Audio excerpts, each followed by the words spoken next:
Hello everyone, Wichita Railfanning here. Sorry for the lack of long-form videos. I've been busy with other stuff, as well as getting more train footage for you guys. Enough stalling, I got a lot of stuff to go over with you guys this time. On July 3rd, I went to the hump with my friend the Train Whisperer, and the first train we saw was a northbound UP grain train with boring Jevo slop on it.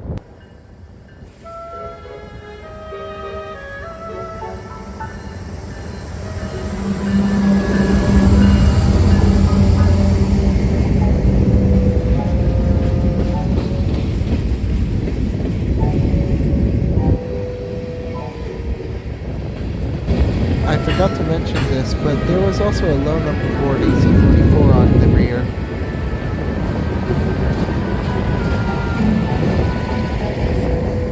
Next up was an eastbound manifest with nothing but Jevos this time.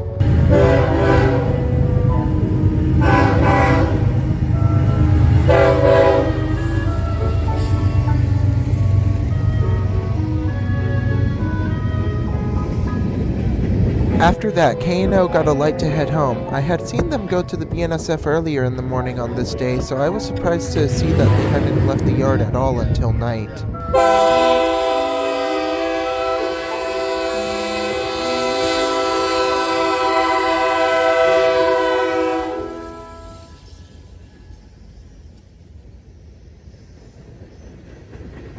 After a little bit of no trains, we finally got another westbound. This train was a loaded grain train with a Ferromex ST-70 riding second of two on the head end facing east, with a BNSF ST-70 trailing as the rear DPU.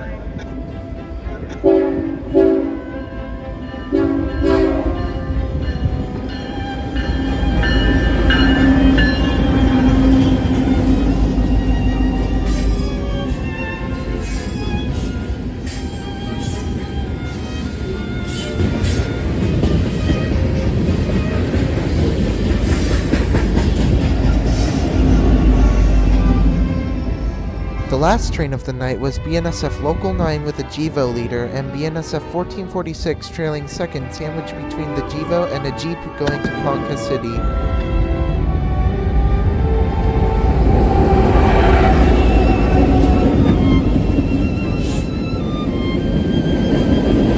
The next day was 4th of July, hooray! The Train Whisperer had stayed the night with me, so when we heard that WTA was working this morning, we were both rushing out of the house to catch them. We started out at 17th at the Cargill plant, where WTA would be switching out and picking up cars.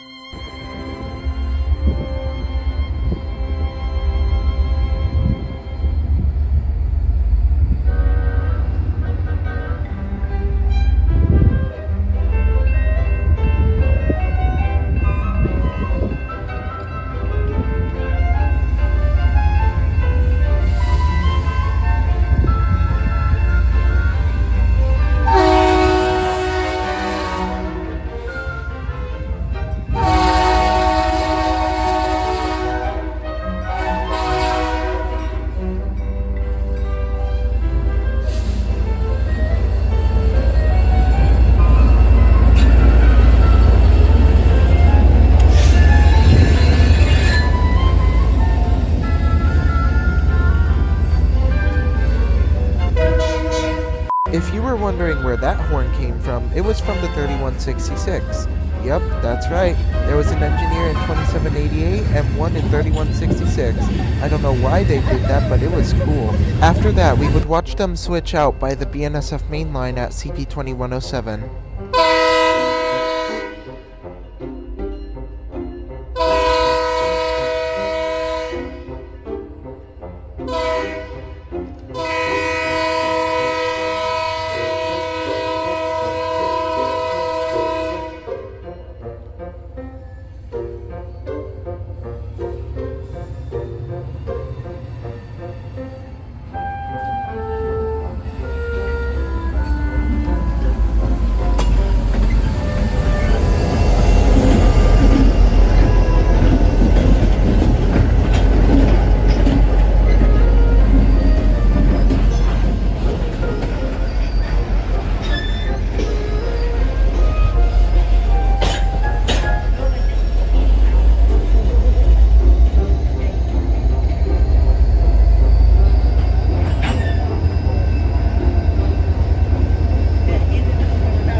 After watching them finish up switching at 2107, we went to the hump, and as soon as we got there, an eastbound grainer shows up.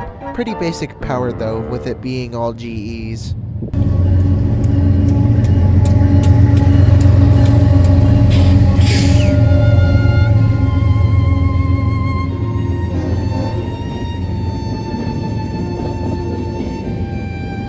The last train we would catch before going home and buying fireworks for the 4th would be a frac sand train with an SD-70 Ace trailing second.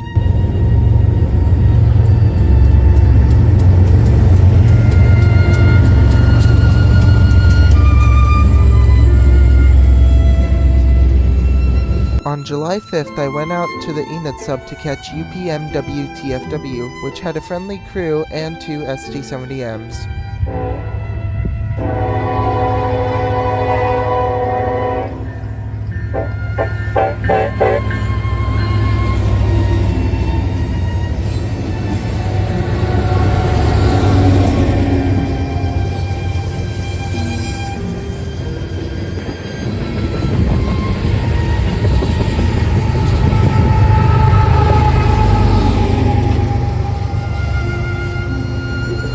After that, I went to the hump and met up with the Train Whisperer and WAMX 3829, and the first train that we caught on the hump was the eastbound KO Wick heading to the BNSF.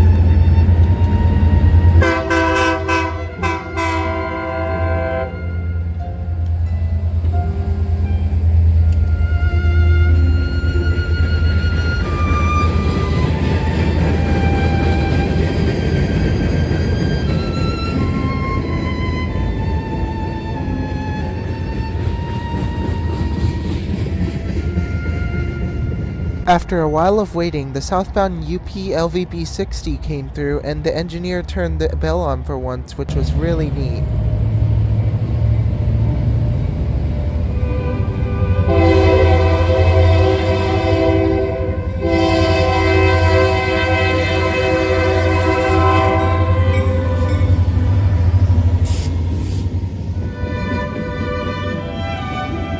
On July 7th, I went to Orient Yard to catch the K&O headed back home from South Yard. The train consisted of mainly gondolas and some hoppers at the rear.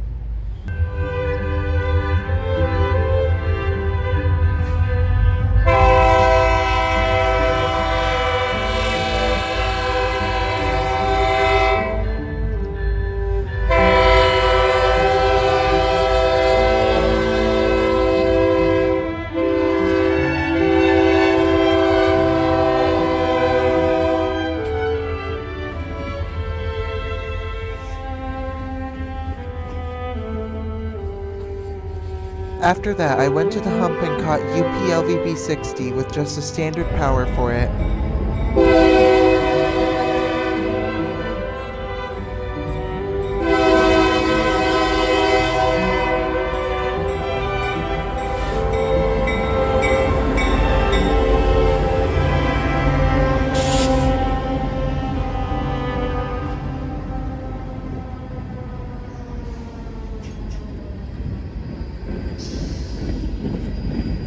The last train was a UP welded rail train that I did not know was coming.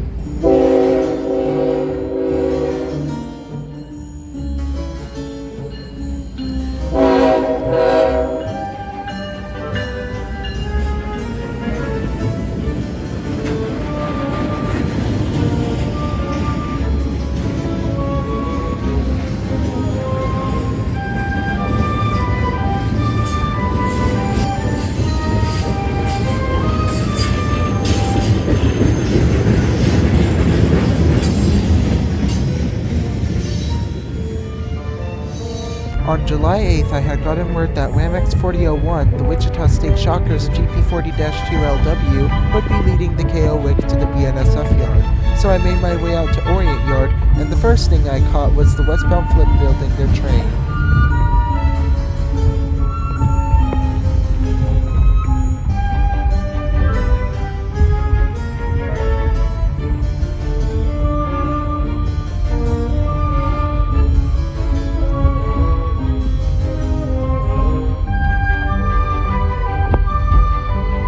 After almost an hour of waiting at Orient to see what would happen, WAMX 4001 finally got moving, with WAMX 3936 leading the power move to the Meridian crossing, where they would then build their train. And after they got finished building, they finally headed out to the BNSF, with 4001 in the lead.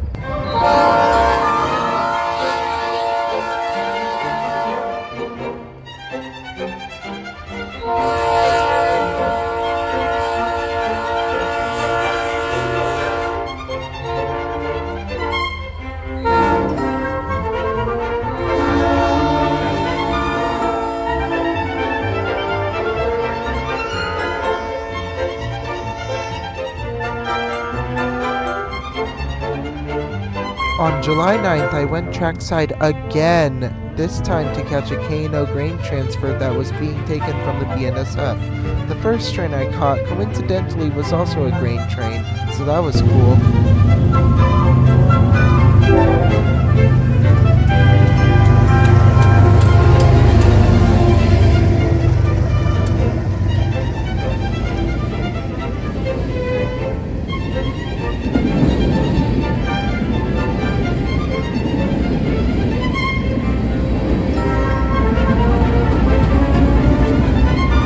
After that, the K&O grain transfer finally got moving, and I decided to chase him for a little bit, so that was fun.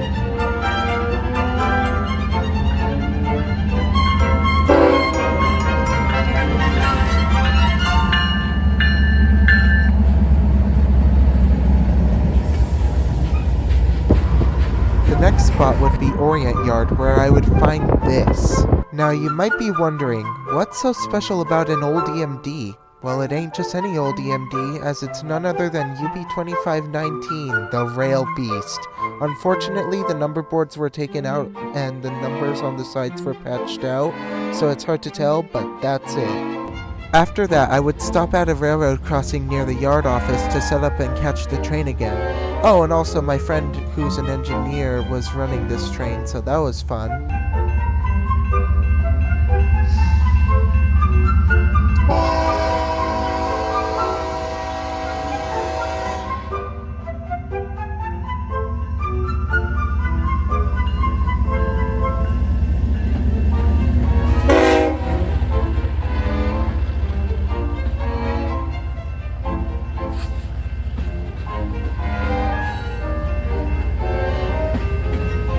The final spot would be right at the I-235 bridge by West Street.